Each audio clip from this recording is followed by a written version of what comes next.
start. Yun o. Lithium battery. Ding ding. So, ito yung battery at ito yung case natin na gagamitin. So, buksan natin. Ayun. Nandito na rin yung ating active balancer. Yan. So, i-assemble na natin to para matapos na itong project life of 4 battery natin para sa motor. So dito guys, tinanggal ko na yung ginamper natin para mag self balance yung ating battery. At dahil ililipat na natin yung mga battery dito para maging 12 volts, para maging series natin. Ngayon nakikita nyo naman na lahat ng yung kung saan tayo magsolda o magdikit ng wire, kailangan lihain natin yan. Tapos dito naman pinagdikit ko na yung battery at iniba ko na yung position para sa pag-series natin mamaya, mas madali na. Ngayon, dinikitan ko ng glue para mas madali at makapit yung ating battery. Pa-like and subscribe naman. Gusto ko sanang maabot ang 1,000 subscribers para ma-monetize na ni YouTube.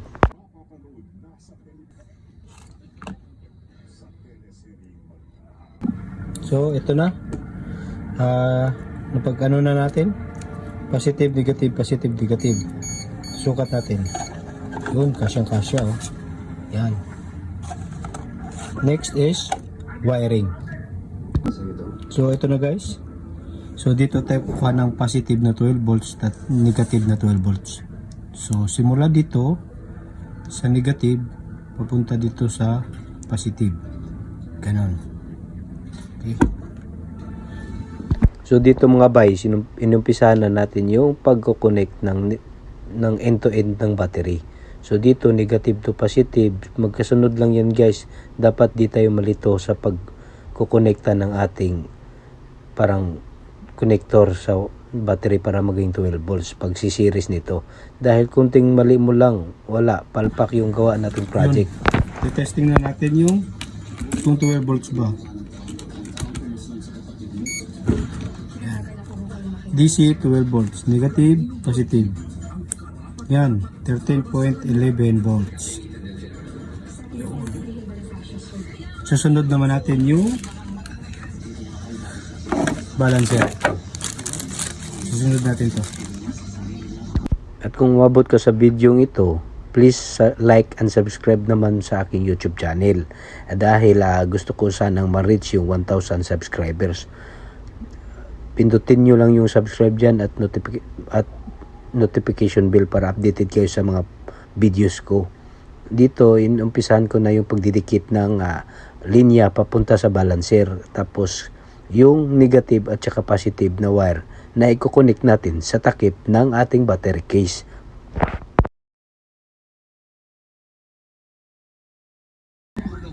Okay guys, nakabit na natin lahat ng wire.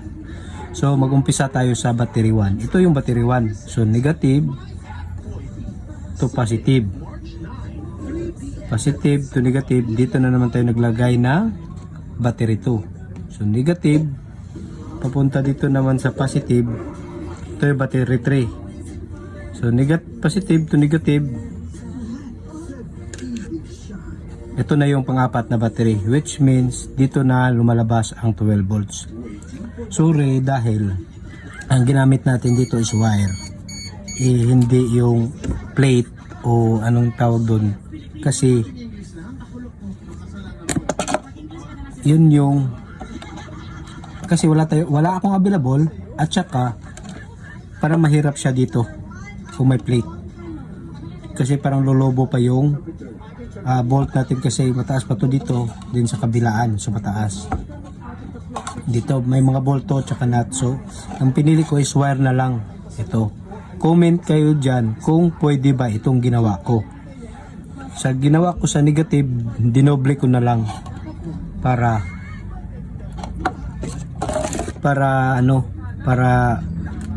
kakayanin. Sa kabilaan, dinoble ko na lang din. Tapos yung ginamit kong pangtawid, ito yung wire din. Medyo malaki naman, okay naman. Kabilaan yan, yan. So matibay naman pagkalagay. I-arrange na lang natin yung wire dahil dito natin padadaanin sa taas. Yan. Tapos dito yung ganito yan. Yan. Tapos dito yung balancer. Go. Dito mga bay, inayos ko na yung mga wire natin at binalot ko yung dulo para hindi magkadikit. Tapos nilagyan ko ng tagging para mamaya hindi ako malito pag-connect sa connector. So ito guys, na-symbol na natin yung, pero hindi pa natin nakabit yung active balancer. So na takpan na natin ng masking tape lang muna kasi wala pa tayo yung pambalot. Tapos ito na yung negative, ito na yung positive. Tapos itatap na lang natin tong para sa balancer. Tapos ilagay natin dito sa ganyan.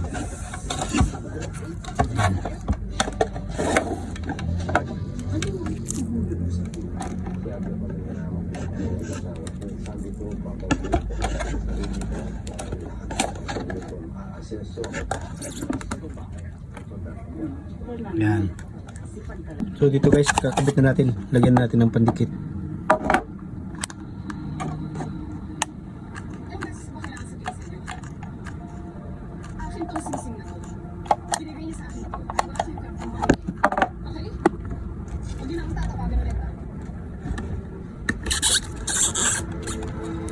Yan. Dikit na.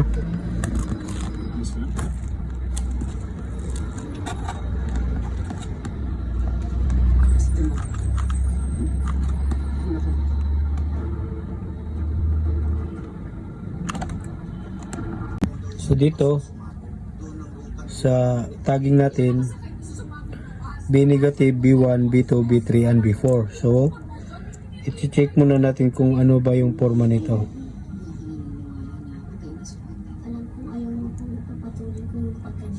Ito. Ganyan yan, ganyan. So dapat dito yung B negative, B1, B2, B3, B4. Unahin natin yung negative.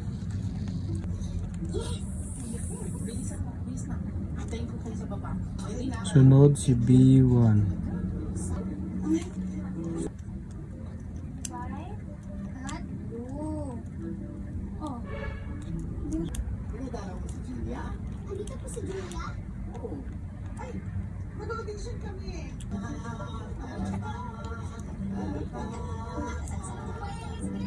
Yan.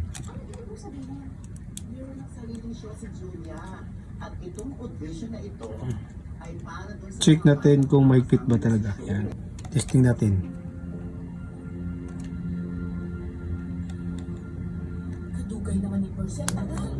Yan.